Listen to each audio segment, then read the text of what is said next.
So we move on to the last presentation for today.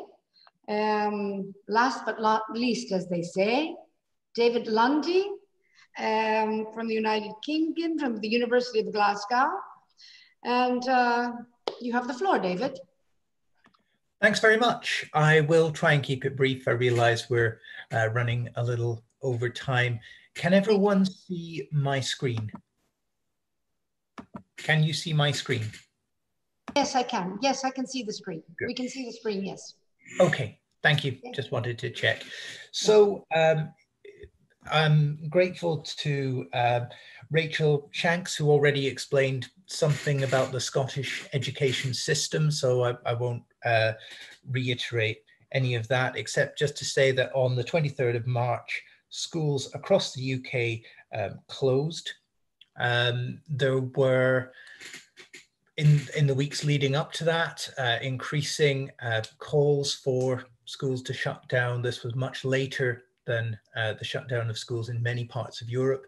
There were increasing calls for schools to shut down. There were increasing levels of absence as children were, parents were keeping their children at home over concerns about COVID-19. The data that I'm going to present to you today was from a UK-wide survey, but again, because of sampling issues, 79% of the responses were from teachers in Scotland. Most of the rest were teachers in England. The data was gathered between the 1st and the 18th of May. So this was in the early period of the shutdown, after schools had had their Easter holiday and would normally have returned, and therefore schools were now in a position where they were doing, as all of the other presenters have talked about, digitally supported learning from home, facilitating digitally supported learning. But in the period before any clear plans had been laid out for the reopening of schools. In Scotland, that's going to be on the 11th of August. And in England, there are a range of different local arrangements for the opening of schools. So there are other studies that have suggested that the impact of all of these closures has been unevenly distributed. One of the interesting kind of issues, there was a study which I've linked to there from Stranmillis University in Northern Ireland, which showed that parents who had university level education are also 4 times as likely to still be working, whereas parents without a university education are 4 times more likely to be on the UK government's furlough scheme, where the government will pay employers to keep people in employment, even though their workplaces, such as restaurants and pubs, have been closed.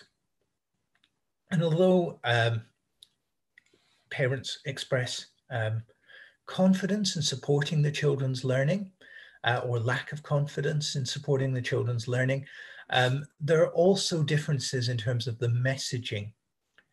In some ways, the UK government has been very successful in communicating the message of the dangers of the coronavirus. We'll see that later as we get into some of the data from teachers as well. But as that message moves from the lockdown message of stay home and save lives to something more nuanced about trying to emerge from that lockdown situation, this is when messaging becomes more challenging. One of the key things that this survey focuses on is the uneven distribution, the unequal impact of the closure on children from deprived backgrounds and on children who were already low attaining within schools.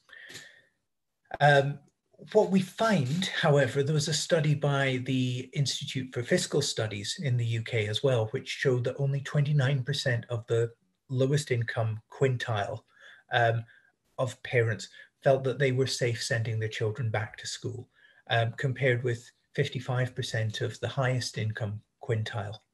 So even a reopening of schools may not result in an evening out of some of these uneven distributions, depending on who attends. So the first theme that I'll mention briefly within this is mental health. We asked lots of questions about the mental health needs of students, partly because there's evidence that shows that during the SARS pandemic, nearly a third of the children who experienced isolation returned with symptoms suggesting some measure of anxiety or PTSD. Mental health impacts are one of the key things that teachers felt unprepared for. So only 28% of our teachers said that they felt prepared to meet the emotional and behavioral needs of their students during the school closure period. It was one of the aspects of their work that they felt least able to do in an online, digitally mediated way. Only about 40% felt prepared to deal with the emotional and behavioral needs of their students when schools return. But that number goes up in places where teachers reported that their school already has a strong pastoral ethos, already has a strong focus on children's well-being, mental health, and caring for the whole child rather than merely a focus on their academic attainment. So preparing for mental health impacts was one of the key findings from this study. The Scottish Government have now published their plans for the return of schooling in August. And the three areas that they want to focus on in that period are literacy, numeracy, and health and well-being. So there is a clear well-being focus in the way that schools will prioritize the curriculum coming back. 90% of the teachers can see that many children will require more pastoral support. And a good number of teachers think that there's a need to rebalance the way that schools work. I'm going to move the bar out of the way in the hope that I can show you more of the data here. We didn't ask about disadvantage directly because it's notoriously difficult to gauge, but we did find that there were some questions that worked as a very effective proxy for disadvantage. So we asked teachers about whether their students had chaotic home lives. I was in the middle of another study looking at school ethos and values, which closed down just before this survey opened because, of course, it was an ethnographic study and we were in schools which suddenly closed. But one of the themes that came out of that other study was this theme of chaotic lives. There was a school which particularly talked about students having chaotic lives as a way of describing various aspects of social deprivation. Access to outdoor spaces also worked as something of a proxy for deprivation, and of course access to devices. Looking at the least deprived quintile, the teachers who said that their students didn't struggle with any of those three issues, chaotic home lives, outdoor space, or internet access, and the most deprived quintile, the bottom group who said that their students struggled most with those. There are some dramatic differences in teachers' expectations about what their children are experiencing, what their students are experiencing in their home life. Looking at physical abuse, for example, only 5% of the least deprived teachers working in the least deprived areas seem to have a concern there, whereas it rises to a really alarming 63% for teachers working with the most deprived students. And those kinds of patterns continue. Looking at things like malnourishment, there have been schemes in Scotland to extend the free school meal voucher system, which provides students who are experiencing deprivation at home with free meals in schools. There have been schemes to extend that, both by providing vouchers for parents during the homeschooling period and also into the summer holiday. But clearly there are concerns about the differential impact that this pandemic is having on the most disadvantaged. The same thing goes for the attainment gap. So we asked teachers a number of questions saying, think about your high attaining students. To what extent do you think they're engaging with online learning activities? How well do you think they'll continue to engage? And then we asked them the same questions. Now think about your low attaining students. The difference here is always greater than one response point. So these are 5-point Likert scales between strongly agree, strongly disagree. To put these into clear numbers, what does that difference of 1.6 mean? Well, what it means, if you look at that first question, my students are engaging well with online learning activities. 498 of the 704 teachers said yes, their high attaining students are engaging, and they agree or strongly agree. Only 25 out of those 700 teachers said the same thing about their low attaining students. So that's really quite stark. The level of engagement from high attaining and from low attaining students. Those are really the two main points that I would want to make about the present situation as it's reported by teachers, or the impact of deprivation and the impact of an attainment gap. So we can expect to see both of those, I think, really exacerbated as time goes on. On the practice of digital learning, we didn't ask too much about the specifics of digital pedagogy. So here there might be some differences in what some of the previous presenters have talked about. But the vast majority of teachers were really positively disposed to digital learning. 82% of them have been seeking out opportunities for CPD, continuing professional development. 78% expect that there'll be a new balance between face-to-face teaching and the online model into the longer term future. And that's really what I want to focus in the last 5 minutes or so that I have today, is just to think about what that longer term future might be.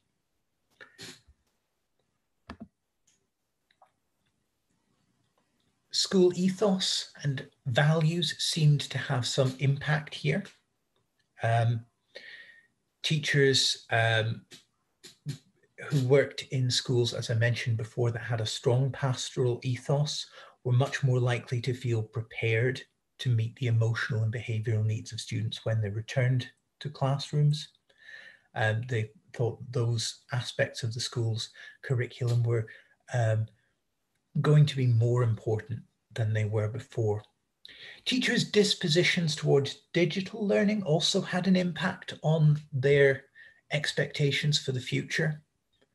But school ethos seemed to be a key part of this. The extent to which school leaders were leading on the responses that teachers had to make, the extent to which those leadership values had been informed by the kind of holistic environment that schools were providing.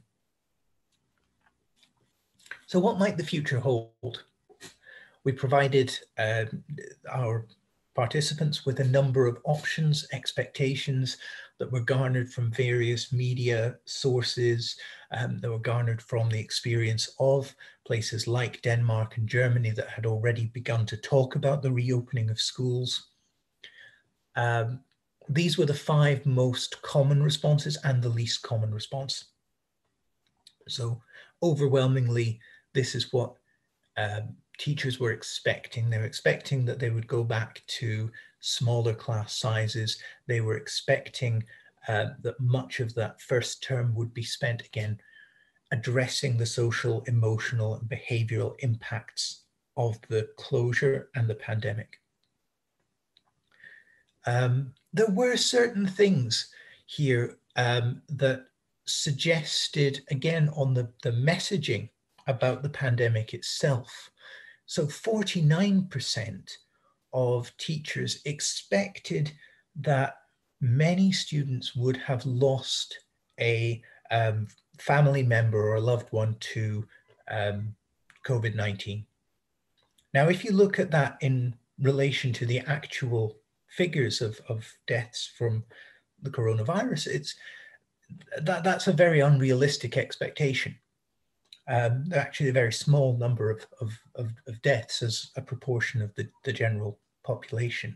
77% of teachers say they would feel concerned for their safety if they were asked to return before the virus had been completely defeated, for example, through a vaccine. So there are issues, I think, in terms of the perception management around the virus.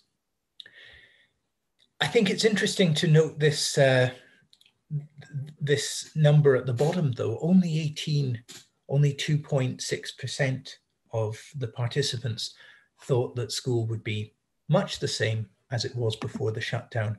And looking to the long-term future, a significant majority, 78% rather, think that there will be a more long-term rebalancing between what schools were doing in the past and what they've been learning to do now online.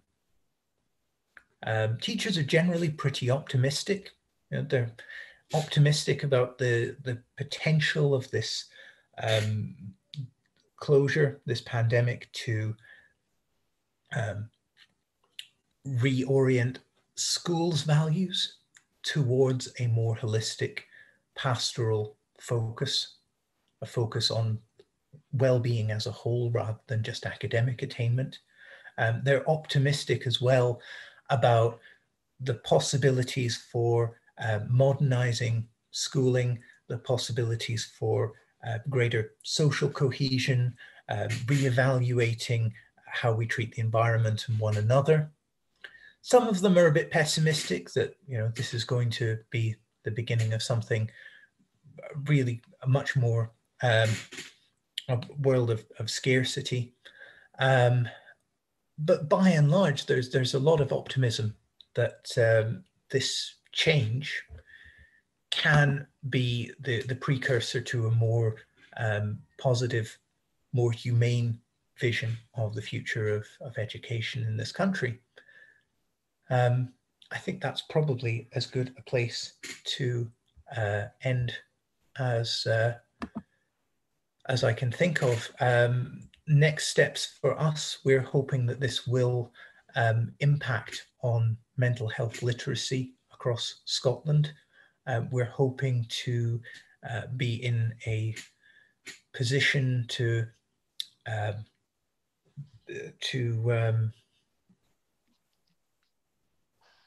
inform the way that this focus on health and well-being will be taken forward, particularly in the early years and primary education in Scotland. And I want to just open up to any questions and say thank you very much for your time and for listening. David, thank you so much for your thought-provoking presentation. I think there couldn't have been a better way to end this session today. I love the fact you talk about mental health literacy and the impacts of deprivation. These are all so interesting issues, and student well-being. I think that with all of this, all of these things going on in the world today, first the economy, now health. This is something that was in education, but now has to go to the top. Mm-hmm. We have to put the emphasis on this, I think. So thank you very much.